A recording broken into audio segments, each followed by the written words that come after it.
this week's episode of Gospel Ripples. We read through the book of Proverbs this week, and kind of thankful. Just a quick overview, because it was chapters like 1 through 4, and then 16 through 18, and then chapter 31.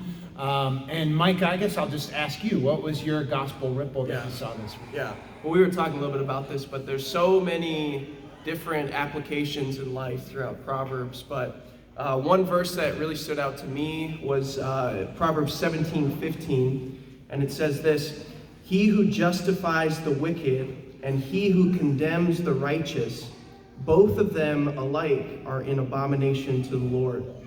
So immediately it's talking about just person-to-person application. So if someone justifies or says this person's acquitted of all their charges and that person's really guilty or wicked, that's an abomination to the Lord.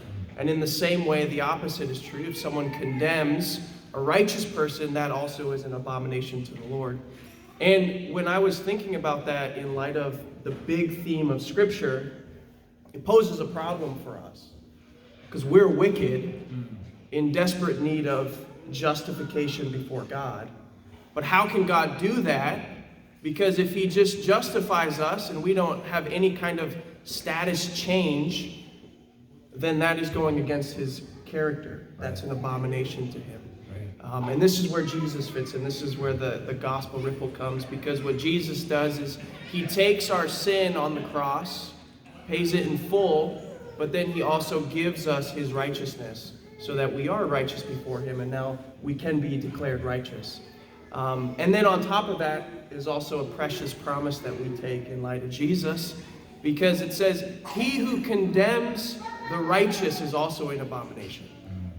So we're righteous now in the eyes of Jesus, or in the eyes of God because of Jesus, and there's no condemnation coming towards us, Romans 8:1. So we see first a problem, but then we see the solution when we fit Jesus into it. Wow.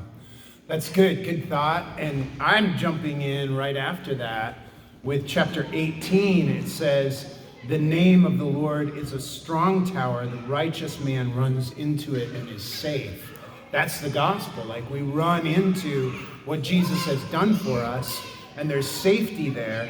And then a couple verses down, right before chapter 18 ends, it says that there is a friend who sticks closer than a brother. There is a friend who sticks closer than a brother. That's Jesus Christ. And so just seeing those gospel ripples, it reminds me, Acts 4, that was Peter's message of proclamation when he says there's no other name given among heaven whereby we might be saved. And so we can run into that and find safety. So those are our gospel ripples from this past week. We'd encourage you to jump in. If you don't have the reading plan, it's in one of our bulletins. You can grab it on your way out. It's also on our website. So great to have you guys online, but to have a live audience. Wow, how awesome. And so we will keep plugging away at this, and you guys have a great day.